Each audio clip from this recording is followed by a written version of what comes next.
father, yes. Okay, how'd that happen? Should I get that involved? I don't know. Time to cut me off. Might as well ask. So tell us about your cut brass off. balls. Actually, I Why tell is you, one bigger than the other? Why not? Go for I it. tell you the story about that. Oy, this is rough. Okay. I was going to wrestle for the very first time in Boston Garden. Okay. And I was being interviewed by Gorilla Monsoon, All right. dead of winter. Nice. And history was a bit of a thing. I've always loved history, and not for that silly reason that if you don't follow history, you're doomed to Repeat it. Repeat it. Yes, Yeah. I never liked that silly bloke. Anyway, Not bad for guys had 2 bottles. Next. the USS Constitution's there, Sure. right? Sure. And one of the things that happened with all ships at the time in cold weather back then, they would stack their cannonball Right. into piles Right. with one ball at the top. Sure. And Yeah. what sat on top was a thing called a brass monkey. Okay. And the brass monkey was there, snapped closed, to hold the balls in place for when the ship sailed. And so all you had to do is pick up a ball, drop it down the barrel, stuff it, fire, boom, Right, bombs it away. right. But then what would happen is, in cold weather, frost would get in us. And if you go back even further in time, back to the Egyptian times of the pyramids, Right. they cut rock with water that froze overnight. Okay. Same situation. Water would condense under the cannonball and attach itself to the brass monkey. And if it got so cold, water expands when it becomes ice. Right. And it would break the balls off the brass monkey. Right. Right. And that's what I said. He said, so what's the weather like for you out back? And I said, oh, this would freeze the balls off a brass monkey. I was almost fired. And Monsoon's like, are you fucking kidding me right was now? almost- What? He was, He was almost fired. Do you hear this? I didn't know what to do. Anyway, there you are. By the way, fan out there from Australia, Chris Lee, is asking, Chris. and again, I don't understand it, but he says you'll get it. Okay. What's he got? Vegemite sandwich? Vegemite sandwich. That's a wait a minute. That's that video, Land Down Under. He just smiled and gave me a Vegemite sandwich. Oh yeah, that's the So what is a Vegemite sandwich? Yeah, a what is Vegemite sandwich is 2 pieces of bread, generally white.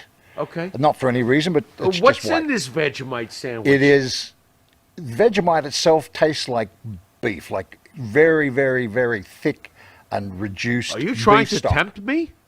But that's the lines in the song. Go Remember, on. I'm 6'4" and full of muscles. There we go. Look at this. But this is great. This is great. Okay. So, So what's in this? anyway, Vegemite? it's very strong of beef, but it's Okay. got no beef in it at all. It's actually a yeast extract It's from what? making bread. What's in this thing? A yeast extract. What is that?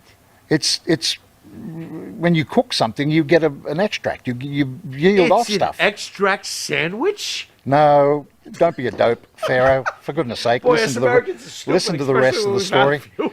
So what would happen? They turned the yeast extract and called it Vegemite and made it into a spread. Okay. So now you take your bread and you butter it, and then you put a nice spread of Vegemite on, just a little light Okay. spread, and it's tasty. Or you put it on your toast of a morning. Is Men at Work like the Beatles of Australia? I'm just throwing it out there. No, I'm AC/DC's the Beatles of The Australia. Beatles are the Beatles of Australia. Okay.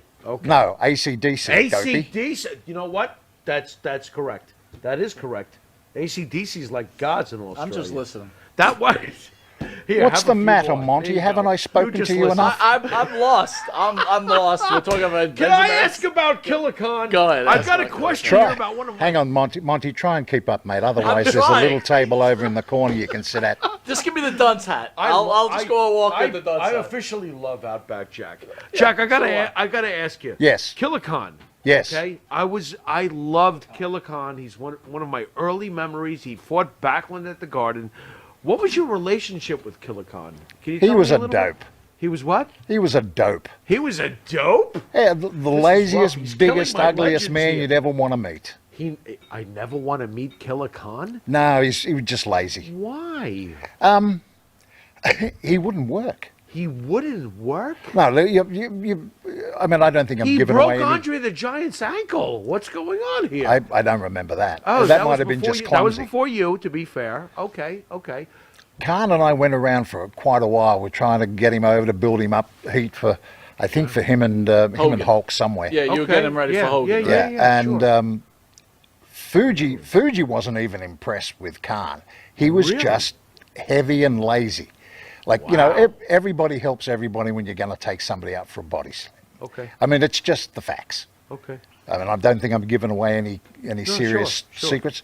Sure. So I'm working a match with him actually out in Seattle. And I couldn't lift this prick up. He wouldn't get up. He'd sit on my arm. And I was like, Jesus Christ. And Fuji's almost wants to hit him with his cane, and because he's screaming to him, work, you prick, work. So wait a second. So to the dope at home, the mark at home, we're watching this on the channel, and we're thinking that Fuji is his representative, but Fuji's actually secretly rooting for you because this guy can't Everybody wants a good mate. Everybody wants a good show. Right, you're right. Everybody wants a good show. Yeah. You know? Okay. And how can I get up some heat if he's, how can I make a comeback if he's not he's not doing the right thing by me to sell my high spot? Did Khan speak fluid English? Or of course he did. Oh, so he did? Yeah. So did you talk to him behind the scenes? Like, what the hell are you doing, you Mongolian nightmare? I asked him what the fuck his game was, but then he adjusted my back 3 times, and I said, okay, that's all right. Okay. But, don't make me look like an ass out there, will you? What was your thoughts on Vince McMahon?